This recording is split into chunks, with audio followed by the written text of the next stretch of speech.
Right then, everybody knows Manchester United are in the market for a striker this summer.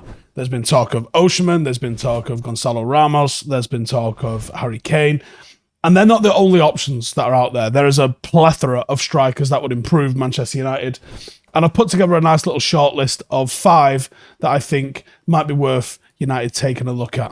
The likely departure of Anthony Martial and the fact that Weghorst has probably proven himself to be a great character, but certainly not good enough to lead the line for Manchester United if we're serious about winning things. We definitely need to be bringing somebody in. So I'm going to start it with a bit of a wild card option, and that is Mohamed Toray, 18 years of age. He is at Reims, and he is a serious wild card option. Very exciting up-and-coming striker, maybe one, if you can get him cheap enough, just worth taking a punt on. He's Australian. He has the potential and the ability to wreak havoc in the coming years. And if you strike now, you've got a chance of getting someone an excellent price. He stunned the A-League on his debut in February 2020, becoming the youngest goal scorer in the competition's history when he came off the bench as a 15-year-old to score in a 2-0 win against Central Coast Mariners. He's an excellent, exciting machine of a player, capable of playing anywhere across the front three, which is a massive asset, because if you're going to come in at 18 years of age, maybe he plays as a striker, maybe you need the option of moving him left or right a little bit to get a little bit more sort of experience, certainly in the Premier League. But he's already got very well developed physical qualities, which enabled him to play at 15 as well. He played in the A-League as both a striker and a winger. He is absolutely lightning fast, and he is dangerous when beating players with the dribble due to the explosiveness that he possesses from a standing start. He loves getting on the ball. He loves slaloming through defenders and attacking the space in transition. There's a real ceiling on this lad. Whether or not he can do it with a quicker pace, higher quality opposition, that sort of stuff, of course, remains to be seen. But there's a reason it's a wild card option, and one that's probably worth looking at it. And interestingly, for a right-footed left winger, he likes to hit the byline. And he's actually very reliable at delivering cutbacks to teammates in the penalty area with his left foot. And he's particularly dangerous because he's got the ability to go both ways. And when he's able to get in central positions, that's a nightmare for defenders. They don't know if he's going to come round the left or round the right. And he's very good at finding space at the back post, receiving cutbacks from others as well. And throughout his career, his best moments have come in the situations either from just blowing past defenders with speed, which obviously requires space, or by rolling challenges with physicality. So there is a high development needed for him. It's one that I think would be a complete wildcard option and maybe supplementary to a main striker, and just see what happens with this guy. But in 2022, he did make the leap from A-League to Reims, so he is now playing in France. Again, the translation from Reims B to the Premier League is a hell of a step, but there's an unknown factor and there's an excitement factor with him as well. And I think if you're going to take a punt on him and he's not going to be worth too much, get him in alongside a genuine first choice striker. In the Reims B team, he's got 4 in 8, so it's a decent little start for him that he's made with them guys, but keep an eye on this kid, because I think he's going to do something. Number 2, and obviously we saw this week this guy come and make his international debut and score. We've spoken about him in the past, and that is Mateo Retigwe. 23 years of old, Tigre, now Italian international. Wasn't the case when we first scouted him, but he is now an Italian international. And for the large part, United have been quite insular and frank, and their scouting has been like, it seems to be, who is Ten Hag aware of? But there are a lot of hidden gems in South America at the moment, a lot of them coming through and having a big impact in European football. And there's got to be some intrigue for United, I think, going looking and trying to find our own version of those hidden gems. And for me, look at what City have done with Alvarez. Look at what happened with the rapid rise of Enzo, who we were talking about a year ago before he even left South America. Look at all of these players that are coming and doing stuff. Well, there's players out there definitely worth having a look at. And United being heavily linked with a move to Harry Kane. There is a regen of Harry Kane in Retegui. He is deceptively quick. He has got power like Harry Kane. He is a bit like a freight train. If you watch the England-Italy game, you'll have absolutely saw him at his best. And the best attribute about him, of course, is his finishing. He's got an absolute rocket, strikes the ball super clean, hits with minimum backlift as well, which is very Harry Kane-esque. Just needs half a yard and he's shooting. Very composed in front of goal and can strike it off both feet. Great instincts, very savvy movement inside the area. Reactive, takes up great positions.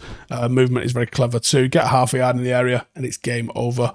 Also, a bit of a monster aerially. Sensational header of the ball. Times the headers really well and gets good clean connection on them. And he's got every technique in the book. He can power it, knows when to use flicks, angles nice and accurately, and uses power when he needs to get on the end of things.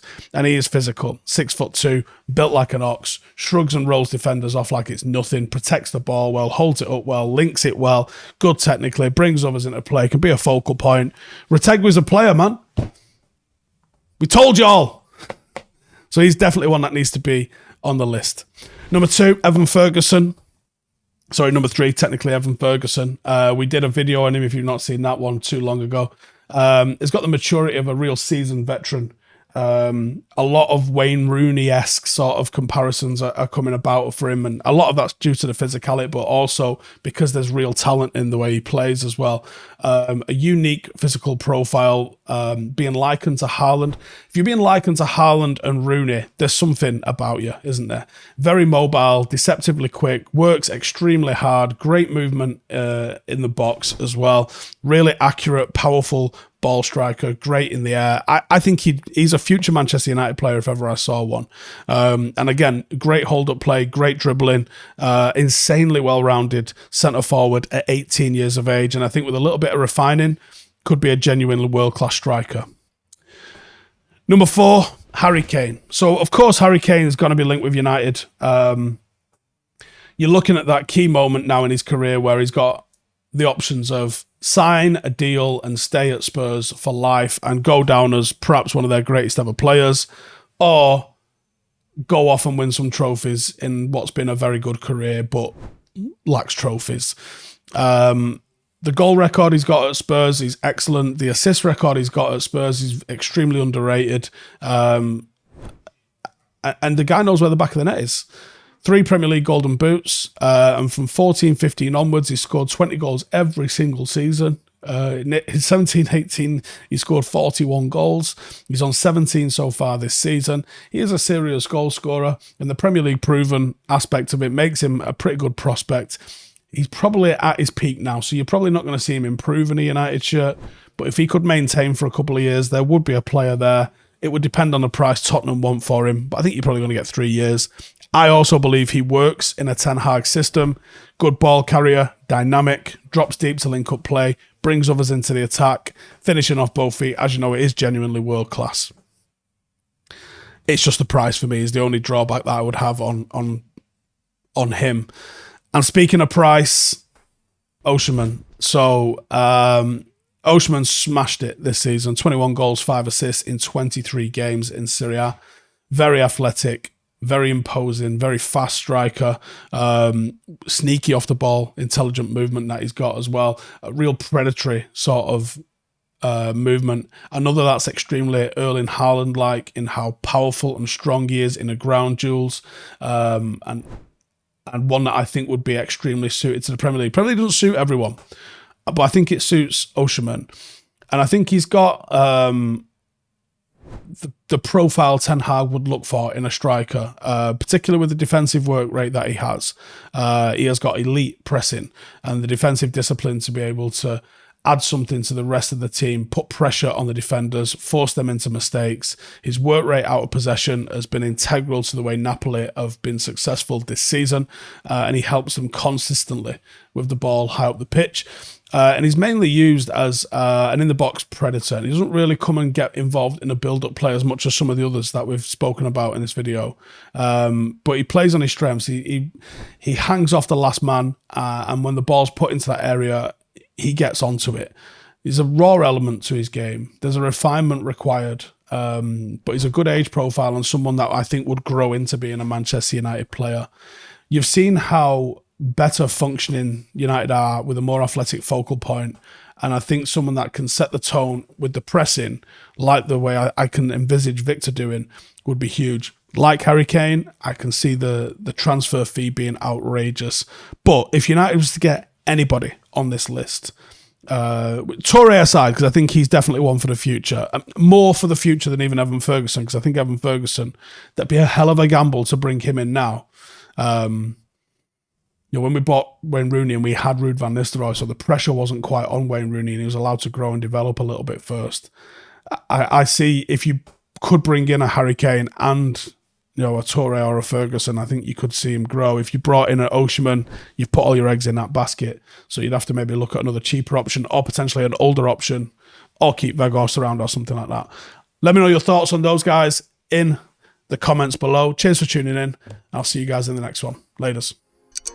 Hey, thank you for watching the video. If you are new around these parts, then don't forget to subscribe. My channel is proudly supported by my community on Patreon. If you'd like to get a little bit of extra content, a Discord group, meetups, five-a-side games, weekly podcasts, behind the scenes, and even an occasional bit of transfer news as and when I get it, then for the price of a pint, you can show your appreciation for the content that we make and get some goodies for doing so as well. Check the link in the description or click the button right here. You'll also find all of my socials here too if you want to follow me on any of those platforms. Nice one.